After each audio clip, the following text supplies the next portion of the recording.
നിങ്ങളിപ്പോൾ ഈ കാണുന്നത് കോൺഗ്രസ് ആസ്ഥാനത്തെ സ്വാതന്ത്ര്യ ദിനാഘോഷത്തിൽ വന്ദേമാതരം മുഴുവനായിട്ടും ആലപിക്കുന്ന സംഘമിത്രങ്ങളെയാണ് കേട്ടോ.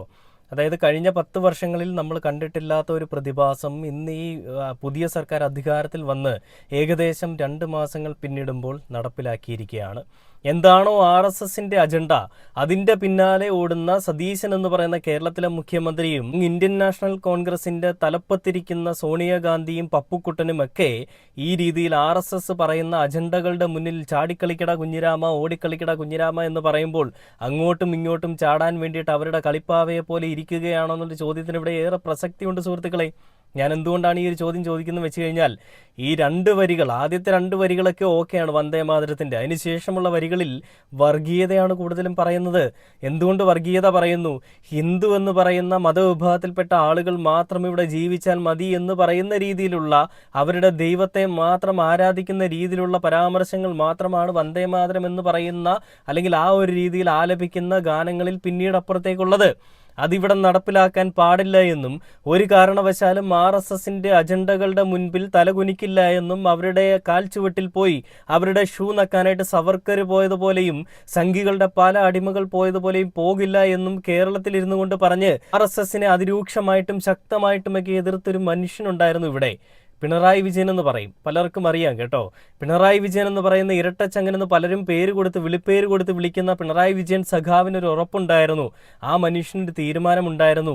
ഒരു കാരണവശാലും വന്ദേമാതരം പൂർണ്ണമായിട്ടും പാടാൻ സമ്മതിക്കില്ല എന്നുള്ളത്. അതുകൊണ്ട് തന്നെയാണ് ഈ വീഡിയോ തുടങ്ങിയ സമയത്ത് ഞാൻ പറഞ്ഞത്, കഴിഞ്ഞ 10 വർഷങ്ങളിലൊന്നും നമ്മൾ കണ്ടിട്ടില്ലാത്ത ചില പ്രത്യേക പ്രതിഭാസങ്ങൾ, അല്ലെ ചില പ്രത്യേക സന്ദർഭ വികാസങ്ങളൊക്കെ, അല്ലെങ്കിൽ സംഭവ വികാസങ്ങളൊക്കെ നമ്മുടെ പല സംസ്ഥാനങ്ങളിലും അല്ലെങ്കിൽ നമ്മുടെ രാജ്യത്തുടനീളം നടക്കുന്നു എന്നുള്ളത്. ഇന്ത്യ എന്ന് പറയുന്നൊരു മഹാരാജ്യത്ത് ഈ ഒരു സ്വാതന്ത്ര്യ ദിന വേളയിൽ തന്നെ ഇത്തരത്തിലുള്ള വർഗീയതകളും ഇത്തരത്തിലുള്ള വിദ്വേഷങ്ങളും ഒക്കെ പരത്താൻ വേണ്ടിയിട്ട് ചില ആളുകൾ മുന്നിട്ടിറങ്ങുമ്പോൾ ഏത് പേരിൽ വിളിക്കണമെന്നുള്ളത് നിങ്ങൾ ഈ വീഡിയോ കാണുന്ന ആളുകൾക്ക് മനസ്സിലാക്കാം കേട്ടോ. എന്തുകൊണ്ടാണ് നമ്മൾ ഈ രീതിയിൽ ഇതിനെ എതിർക്കുന്നത് എന്നുള്ളൊരു വിഷയത്തിന് സഖാവ് പിണറായി വിജയൻ ഓഗസ്റ്റ് 8 പറഞ്ഞൊരു കാര്യം ഞാൻ നിങ്ങളെ കാണിച്ചു തരാം. അതിന് മുൻപായിട്ട് M സ്വരാജ് എന്ന് പറയുന്ന നമ്മുടെ ധീര നേതാവ് ഈ ഒരു വിഷയത്തിൽ പ്രതികരണമായിട്ട് വന്നിട്ടുണ്ട്. ഞാനൊന്ന് വായിച്ചു കേൾപ്പിക്കാം നിങ്ങളെ. വന്ദേമാതരം ആയുധമാവുമ്പോൾ, വന്ദേമാതരം ഇന്നൊരു ഗീതം മാത്രമല്ല, സംഘപരിവാരത്തിന്റെ രാഷ്ട്രീയ ആയുധമാണ്. ഇഷ്ടമില്ലാത്തവരെ കൊല്ലാൻ ഉപയോഗിക്കുന്ന ആയുധം. നിഷ്ഠൂരമായി കൊന്നു തള്ളുന്നതിന് മുൻപ് വർഗീയവാദികൾ ഇഹ്സാൻ ജാഫ്രിയോട് ആജ്ഞാപിച്ചത് വന്ദേമാതരം ചൊല്ലാനാണ്. വൃദ്ധനായ ഇഹ്സാൻ ജാഫ്രി ജീവൻ നൽകി പ്രതിരോധിച്ച വർഗീയവാദികളുടെ തിട്ടൂരത്തിന് മുന്നിലാണ് കോൺഗ്രസ് ഇന്ന് സാഷ്ടാംഗം പ്രണമിച്ചത്. AICC ആസ്ഥാനത്ത് ദേശീയ നേതൃത്വം ഒന്നടങ്കം വിനീത വിധേയരായ ഭൃത്യരായി നിന്ന് വന്ദേമാതരം പൂർണ്ണ തോതിൽ ആലപിച്ചു. കേരളത്തിലെ UDF സർക്കാരിന്റെ സത്യപ്രതിജ്ഞാ ചടങ്ങിലും വന്ദേമാതരം പൂർണ്ണ തോതിൽ ആലപിച്ചത് മറക്കാറായിട്ടില്ല. അന്ന് RSS മുഖപത്രം ഓർഗനൈസർ കോൺഗ്രസ് സർക്കാരിനെ അഭിനന്ദിച്ചു, ആശീർവദിച്ചു. മതനിരപേക്ഷ ഇന്ത്യയെ കൊല്ലാൻ പാഞ്ഞെടുക്കുന്ന വർഗീയവാദികളെ പോലെ ആട്ടിൻ തോലണിഞ്ഞ ഒറ്റുകാരെയും തിരിച്ചറിയേണ്ടതുണ്ട്. വലതുപക്ഷ വർഗീയ സഖ്യത്തെ തുറന്നു കാണിച്ചും ഒറ്റപ്പെടുത്തിയും മാത്രമേ മതനിരപേക്ഷ ഇന്ത്യക്ക് നിലനിൽക്കാനാവുകയുള്ളൂ. RIP ഇന്ത്യൻ കോൺസ്റ്റിറ്റ്യൂഷൻ എന്നൊക്കെ പറഞ്ഞുകൊണ്ട് പല ആളുകളും ഈ ഒരു വീഡിയോയുടെ താഴെയും ഈ ഒരു പോസ്റ്റിന് താഴെയും ഒക്കെ വന്ന് കമൻറ്റ് ചെയ്യുന്നുണ്ട്. സത്യം പറഞ്ഞാൽ നമ്മുടെ ഇന്ത്യൻ കോൺസ്റ്റിറ്റ്യൂഷനെ, നമ്മുടെ ഇന്ത്യൻ ഭരണഘടനയെ കൊന്നു കൊലവിളിച്ചിരിക്കുകയാണ്. സംഘികളുടെ തിട്ടൂരത്തിന് മുൻപിൽ വഴങ്ങിക്കൊടുത്തുകൊണ്ട്, സംഘികളുടെ അവരുടെ ഷൂ നക്കിക്കൊണ്ട് നമ്മുടെ കോൺഗ്രസിന്റെ പല നേതാക്കന്മാരും, ഇന്ത്യൻ നാഷണൽ കോൺഗ്രസ് അവരുടെ ഷൂ നക്കിക്കൊണ്ടിരിക്കുകയാണെന്നുള്ളൊരു കാര്യത്തിൽ ഒരു സംശയം വേണ്ടെന്നേ. പലരും പറയുന്നുണ്ട്, സോണിയാഗാന്ധി ഇങ്ങനെ പറഞ്ഞു, ഇങ്ങനെ ചെയ്തു, അങ്ങനെ ചെയ്തു, അവിടെ പാടാൻ പാടില്ല എന്ന് പറഞ്ഞു, മറ്റേത് പറഞ്ഞു, മറിച്ചത് പറഞ്ഞു എന്നൊക്കെ. പപ്പുക്കുട്ടൻ പക്ഷെ ഇങ്ങനെ നിൽക്കുകയാണ്, ആളിങ്ങനെ ട്രിപ്പ് മൈൻഡിലാണ്. ഇവർ പാടട്ടെ, നല്ല രസമുണ്ടല്ലോ ഈ പാട്ട്, എന്തുകൊണ്ട് മുൻപേ ആയിക്കൂടാ? ദേശീയഗാനമൊക്കെ അങ്ങോട്ട് മാറ്റി നിർത്തണം, വന്ദേമാതരം ആയിരിക്കണം എപ്പോഴും എന്ന് പറയുന്ന രീതിയിൽ അദ്ദേഹം ചിന്തിച്ചുകൊണ്ടിരിക്കുകയാണ്. നമ്മൾ കഴിഞ്ഞ 10 വർഷങ്ങളിലും അല്ല ഇതിന് മുൻപുണ്ടായിരുന്ന സമയങ്ങളിലുമൊക്കെ നമ്മൾ ശീലിച്ചൊരു ശീലമുണ്ട് കേട്ടോ. നമ്മൾ രാവിലെ ആഹാരത്തിന് മുൻപ് കാപ്പി കഴിക്കുക, ഉച്ചയ്ക്ക് ചോറ് കഴിക്കുക, വീണ്ടും വൈകുന്നേരം ആകുമ്പോൾ കാപ്പി കഴിക്കുക എന്നൊക്കെ പറയുന്നത് പോലെ ഒരു ശീലം നമുക്കുണ്ടായിരുന്നു. എന്നാൽ ആ ശീലങ്ങളെയൊക്കെ മാറ്റിയെടുത്തുകൊണ്ട് പുതിയ ശീലം ഞങ്ങൾ തീരുമാനിക്കും, നിങ്ങൾ അനുസരിക്കും, ഈ ഒരു രീതിയായിരുന്നു കഴിഞ്ഞ ദിവസങ്ങളിൽ നമ്മുടെ BJP അല്ലെ സംഘപരിവാരങ്ങൾ UDFന്മേൽ ആധിപത്യം സ്ഥാപിച്ച് പറഞ്ഞുകൊണ്ടിരുന്നത്. നിങ്ങൾ എന്ത് ചെയ്യണമെന്ന് ഞങ്ങളാണ് തീരുമാനിക്കുക എന്ന് പറയുന്ന അതേ ധാർഷ്ട്യം, അതേ ആധിപത്യം തന്നെയാണ് അവരുടെ വിഷയത്തിൽ കാണിച്ചതെന്നേ. അപ്പോൾ ആ വിഷയങ്ങളിൽ നമ്മുടെ മുഖ്യൻ ഒരു കാര്യം പറഞ്ഞു, നിങ്ങൾ കണ്ടോ ഓഗസ്റ്റ് 15-ന് എന്താ സംഭവിക്കാൻ പോവുക എന്ന് നിങ്ങൾ കണ്ടോ എന്നാണ് അദ്ദേഹം പറഞ്ഞത്. എന്താ എന്നിട്ട് സംഭവിച്ചത്?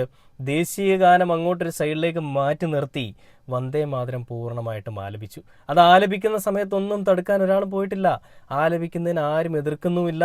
അവിടെ നിന്നുകൊണ്ട് അവരോടൊപ്പം ഇങ്ങനെ ചുണ്ട് മനക്കിക്കൊണ്ട് നിൽക്കുന്ന നമ്മുടെ കുറച്ച് ആളുകളെ. വെറും 30 ദിവസം കൊണ്ടാണ് ഇവർക്ക് ഈ രാജ്യസ്നേഹം വന്നത് എന്നുള്ളൊരു കാര്യം ഞാൻ പറഞ്ഞാൽ എത്ര പേരിനെ തള്ളിക്കളയും? തള്ളിക്കളയാൻ പറ്റുന്നവർ കുറവായിരിക്കും. എന്നാലും തള്ളിക്കളയുന്നവരുടെ മുന്നിലേക്ക് ഞാനൊരു വീഡിയോ കാണിച്ചു തരാം. ആ വീഡിയോ കാണുമ്പോൾ നിങ്ങൾക്ക് ഏകദേശം മനസ്സിലാവും. വീട്ടിൽ നിന്ന് പേപ്പറിലൊക്കെ എഴുതിക്കൊണ്ടാണ് വന്നേക്കുന്നത് കേട്ടോ, തുണ്ടു പേപ്പറിൽ. ഞാൻ കാണിച്ചു തന്നു നോക്കിയോ.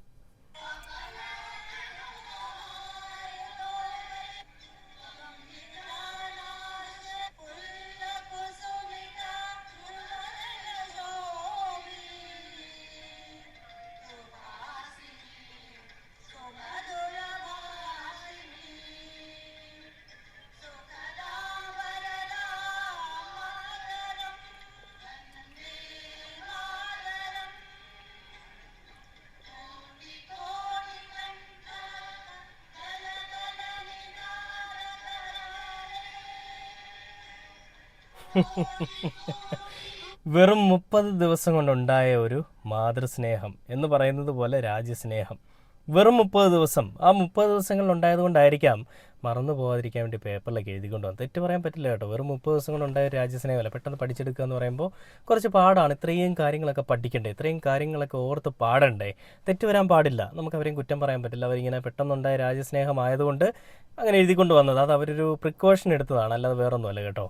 ഞാൻ നിങ്ങളെ പിണറായി വിജയൻ എന്ന് പറയുന്നൊരു മനുഷ്യൻ, അദ്ദേഹത്തിൻ്റെ ഒരു നിലപാട് കാണിച്ചു തരാം. ഞാൻ നേരത്തെ പറഞ്ഞു ഓഗസ്റ്റ് 8 അദ്ദേഹം പറഞ്ഞൊരു പരാമർശമാണ്, അല്ല ഓഗസ്റ്റ് 8 അദ്ദേഹം പറഞ്ഞൊരു കാര്യമാണ്.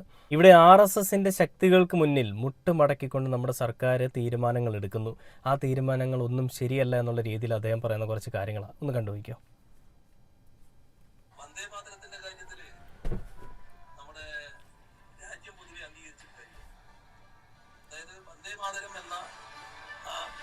ആകെയുള്ള കാര്യം അത് മതനിരപേക്ഷതയ്ക്ക് ചേരാത്തതാണ്.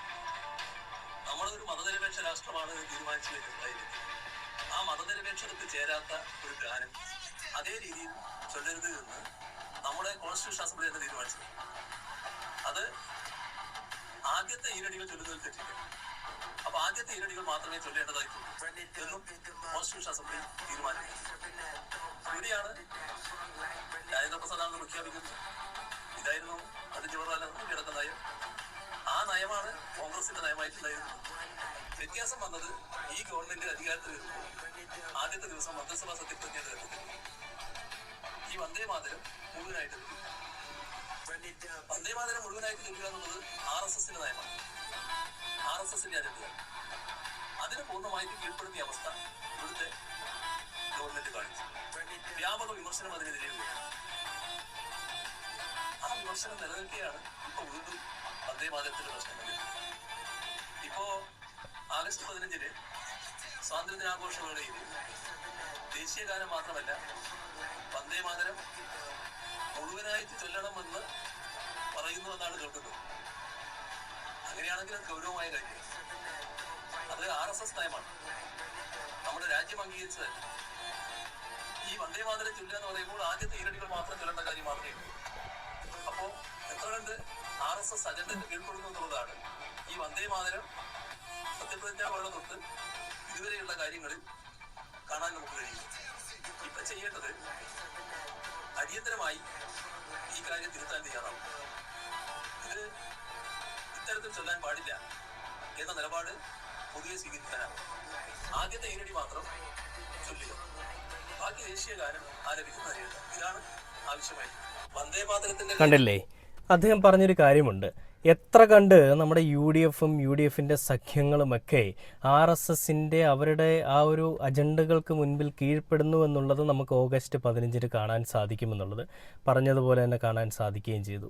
ആദ്യത്തെ ഈരടികൾ പാടിയതിനു ശേഷം പിന്നീട് ദേശീയഗാനം പാടുക എന്നുള്ള രീതിയാണ് അവലംബിക്കേണ്ടത്. ആദ്യത്തെ ഈരടികൾ പാടിയതിനു ശേഷം പിന്നീട് ദേശീയ ഗാനം പാടുക എന്ന് പറയുന്ന രീതിയാണ് സ്വീകരിക്കേണ്ടത്. അതല്ലാതെ ചെയ്തിട്ടുണ്ടെങ്കിൽ RSSൻ്റെ അടിമത്തത്തിന് മുന്നിൽ വീണു പോയിരിക്കുകയാണ്, അല്ലെങ്കിൽ സാഷ്ടാംഗം പ്രണമിക്കുന്ന ഒരു രീതിയിലേക്ക് നമ്മുടെ UDF ഗവൺമെൻറ് പോകുമെന്നുള്ളൊരു കാര്യം അദ്ദേഹം പറയുകയാണ്.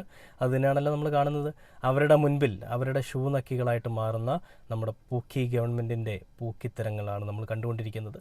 ഇതിനെ ന്യായീകരിക്കാൻ വേണ്ടിയിട്ട് പലരും വരുമെന്ന് എനിക്ക് നന്നായിട്ട് അറിയാം. കുഴപ്പമൊന്നുമില്ല, നിങ്ങൾ ന്യായീകരിച്ചോളൂ, ഒരു വിഷയവുമില്ല. എന്തൊക്കെ കണ്ടാൽ പറ്റുമല്ലേ? ഇന്ത്യയെ വരെ RSSന് വിറ്റിരിക്കുകയാണ്, അല്ലെങ്കിൽ നമ്മുടെ കേരളത്തിനെ വിറ്റുകൊണ്ടിരിക്കുകയാണ്.